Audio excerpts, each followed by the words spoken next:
વિશ્વે વેદિક ધર્મ મર્મ મહિમા સત્સંગ વિસ્તારકમ વાત્સલ્યમ કરુણા અહો જન જને આકર્ષણમ અદ્ભુતમ દાસત્વમ ગુરુ ભક્તિ નિત્ય ભજનમ સંવાદિતા સાધુતા નારાયણ સ્વરૂપ સ્વામી પ્રમુખમ વંદે ગુરુ મુક્તિદમ।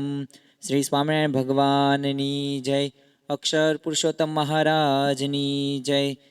ગુણાતીતાનંદ સ્વામી મહારાજની જય। પ્રમુખ સ્વામી મહારાજની જય। પ્રગટ ગુરુ હરિ મહંત સ્વામી મહારાજની જય।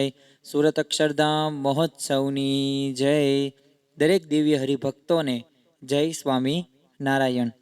આજે આપણે પ્રમુખ સ્વામી મહારાજનો એક ગુણ એટલે કે પરોપકારી તેમનું જીવન કેવું હતું અને તેઓ પરમાર્થમાં કેટલું માનતા હતા, તો આપણે એક પ્રસંગ આજે માણીશું।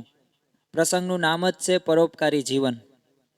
આમ તો પ્રમુખ સ્વામી મહારાજ 95 વર્ષ સુધી આ પૃથ્વી ધરા ઉપર તેમના જે વચનો છે, જે તેમનું દેહ છે, એમને બધા હરિભક્તોને સુખી કર્યા અને તમામની મનોકામના પૂર્ણ કરી।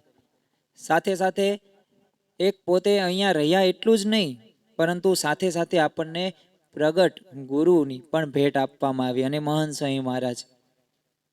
પરંતુ તેમના જીવનની અંદર એક જોવા મળે છે પરોપકારનું એક જીવન છે। પરમાર્થ બીજાના ભલામાં આપણું ભલું। જો વ્યક્તિઓ પ્રત્યે તો આપણને ભાવ હોય છે, પરંતુ પ્રમુખ સ્વામી મહારાજના જીવનની અંદર કોઈ પશુઓ હોય કે કોઈ જીવજંતુઓ હોય તેમના પ્રત્યે પણ એ દયાભાવ એટલો જ રહેતો। સન 1987ની વાત છે। આ સમયની અંદર એ રાજકોટના નજીકની અંદર એક રતનપુર નામનું ગામ છે। હવે ત્યાં પ્રમુખ સ્વામી મહારાજ એ જગ્યાએ 5000 વાછરડાઓ રાખવામાં આવ્યા હતા અને રતનપુરની અંદર પ્રમુખ સ્વામી મહારાજ પ્રવેશ કરે છે અને ટોળા બંધ જે વાછરડાઓ હતા એ પ્રમુખ સ્વામી મહારાજની આમ છે ને પાછળ દોડવા લાગ્યા। એટલે પ્રમુખ સ્વામી મહારાજ તો એક બાજુ જાય તો ત્યાં આવે, પાછળ પાછળ અમુક વાછરડાઓ આવતા। એટલે પ્રમુખ સ્વામી મહારાજે કાર્યકર્તાઓને પૂછ્યું કે આ બધા કેમ અહીંયા મારી પાછળ જ આવે છે? ત્યારે કાર્યકરોએ કીધું કે સ્વામી, આ દુકાળના લીધે છે ને એમને કોઈ ઘાસચારો મળતો નથી અને 2-3 દિવસથી તો આ બચારા વાછરડાઓને કાંઈ જ ખાવા મળ્યું નથી। એટલે કોઈક આવે ને તો એને એમ લાગે કે કંઈક આપવા માટે આવ્યા હશે, એટલે એની પાછળ એટલે આ વાછરડાઓ દોડે છે। એમ તમારી પાછળ વાછરડાઓ પાછળ પાછળ આવે છે એનું કારણ એક જ છે કે એ બધા વાછરડાઓને એમ લાગે છે કે આ કંઈક ખાવા માટે આપવા માટે આવ્યા છે। અને આવું સાંભળ્યું અને પ્રમુખ સ્વામી મહારાજ બહુ દુઃખી થઈ ગયા, ગળગળા થઈ ગયા અને તાત્કાલિક ઈ જ ક્ષણે ગોંડલ આવી। પછી તો ગોંડલ આવીને તરત તે ત્યાંના કોઠારી સ્વામીને બોલાવ્યા અને કીધું કે રતનપુરમાં મારી પાછળ જે રીતે વાછરડા દોડતા હતા ને એ જોઈ હું શક્યો નથી, એટલે અત્યારે તમે રાજકોટ જવાબદાર સંતને કહેવડાવો કે ઘાસના ખટારા ત્યાં મોકલાવે અને આ વાછરડાઓનું ભૂખનું દુઃખ ટાળે। તો આવા તો જો કેટલા વાછરડા ગુજરાતમાં હશે, બધા દુઃખી હશે ને। આવું પ્રમુખ સ્વામી મહારાજ જે વિચાર કર્યું કે આવા મૂંગા પશુઓ કાંઈ બોલી નથી શકતા અને એને સાચવવા માટે આપણે કંઈક તો પ્રયત્નો કરવા પડે, અને સાથે સાથે એમને એ સમયની અંદર કેટલ કેમ્પ શરૂ કરવા નક્કી કર્યું।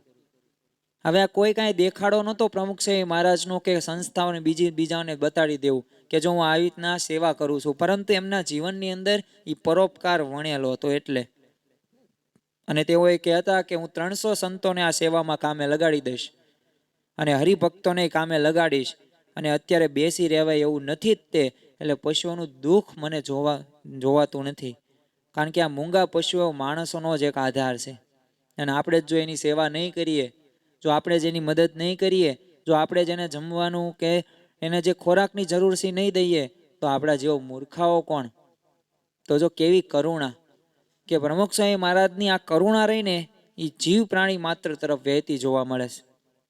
અને જો તેના પરિણામે તમે અત્યારે આબુધાબી મંદિર જો અક્ષરધામ જો સુરતનું કણાદ અક્ષરધામ અત્યારે મહંત સ્વામી મહારાજ ઉદ્ઘાટન એનું કરી રહ્યા છે, સાથે સાથે તમે જે અમેરિકાની અંદર રોબિન્સવિલ અક્ષરધામ, આવા તો ઘણા બધા મંદિરો અને બીએપીએસ સંસ્થા આટલી બધી આગળ વધી છે. તેનું જો મુખ્ય એક કારણ હોય ને તો એ આધ્યાત્મિકતાની સાથે સાથે સામાજિક સેવા પ્રવૃત્તિઓ પણ એ ચલાવે છે.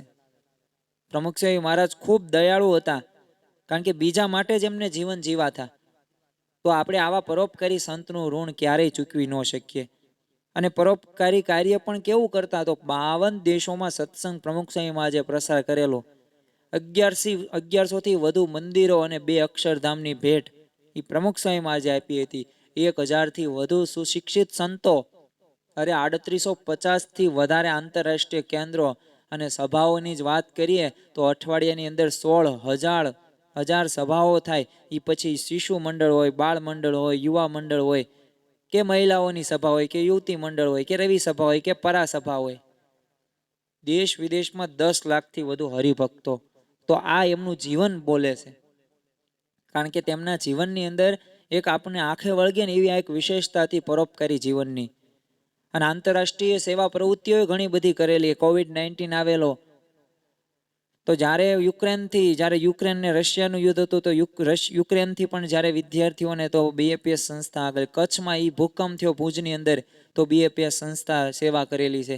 ગમે તેવું તમે આપત્તિ આવે, કુદરતી આવે કે માનવ સર્જિત આવે, પણ એમાં આ સંસ્થા પ્રવૃત્તિ કરી રહી છે. એનું મુખ્ય કારણ શું છે? પ્રમુખ સ્વામી મહારાજના જીવનની અંદર એ આધ્યાત્મિક ગુણોનો વિકાસ થાય ને એ માટે બધી પ્રવૃત્તિ કરતા. એ બાળ હોય, યુવા હોય, કે વડીલ હોય, મહિલા સત્સંગ પ્રવૃત્તિ, એના દ્વારા આધ્યાત્મિક ગુણોનો વિકાસ થશે. સાથે સાથે તમે આરોગ્યમાં પણ જુઓ, દવાખાના, હોસ્પિટલો ની સેવા, શાળા કોલેજોમાં, છાત્રાલયોમાં પણ શિષ્યવૃત્તિથી લાખો વિદ્યાર્થીઓને શિક્ષણની સેવા આપે છે. અને એ પણ શિક્ષણની સેવા કેવી? સર્વોચ્ચ કોટીની, સારામાં સારી. પછી દુષ્કાળ હોય, હોનારત હોય, વાવાઝોડું હોય, કે ભૂકંપ હોય, હવે આવી કોઈ પણ આપત્તિ આવે ને એમાં આ સંસ્થા સેવા કરે છે. જો આદિવાસીઓનો પણ સર્વાંગી ઉત્કૃષ્ટની સેવા કરેલી છે. એવું નથી કે આ સંસ્થા બસ જ્યાં પૈસા કે ત્યાં જ તે, પરંતુ દરેક જગ્યાએ, દરેક જેવી પરિસ્થિતિ હોય એ પરિસ્થિતિએ પણ સેવા કરે છે. પર્યાવરણ જાગૃતિ તમે જુઓ, વાલી જાગૃતિ જુઓ, શિક્ષકની જ્યોતિ જુઓ, મહિલા ઉત્કર્ષ જુઓ, વ્યસન મુક્તિ જુઓ, સાક્ષરતા તમે અભિયાન જુઓ, દહેજ નાબૂદી જુઓ, જળ સંચય જુઓ, અરે નર્મદા યોજના તમે જોઈ લો. તો આવી તો 150 કરતાં વધુ પ્રવૃત્તિઓ આ સંસ્થા દ્વારા થાય છે. અને એકવાર તો ગિનિસ બુક ઓફ વર્લ્ડ રેકોર્ડમાં પણ સ્થાન પામેલું છે અને યુનો દ્વારા માન્યતા પ્રાપ્ત કરેલી સંસ્થા. પરંતુ સાથે સાથે અક્ષર પુરુષોત્તમનો છે સિદ્ધાંત રહ્યો, એ પણ એટલો જ તે છડી પોકારે રમ જય જયકાર થઈ રહ્યો છે. તો આધ્યાત્મિકતા સાથે સાથે પ્રમુખ સ્વામી મહારાજનું પરોપકારી જીવનના ગુણો પણ અત્યારે આપણે જોવા મળે છે. તો આવા પ્રસંગો તો પ્રમુખ સ્વામી મહારાજના ઘણા બધા છે, પણ આવા 1-2 પ્રસંગો, 2-3 પ્રસંગો જો આપણા જીવનમાં દ્રઢ હશે તો આપણે બીજાને પણ આપણે ભલું કરી શકીશું અને આપણું જીવન શાંતિદાયક પસાર કરી શકીશું. જય સ્વામી નારાયણ.